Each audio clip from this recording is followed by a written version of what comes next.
கண்களில் கருணை மழை தரும் சிவனே, கை தொழும் பேர்க்கு அருளும் சிவனே, அன்பரின் குறைகளை தீர்க்கும் சிவனே, அண்ணாமலையில் அருளும் சிவனே.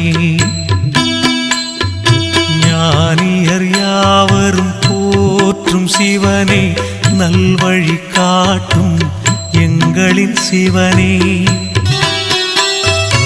ஆணவ குணத்தை அழித்திடும் சிவனே, அண்ணாமலையில் அருளும் சிவனே.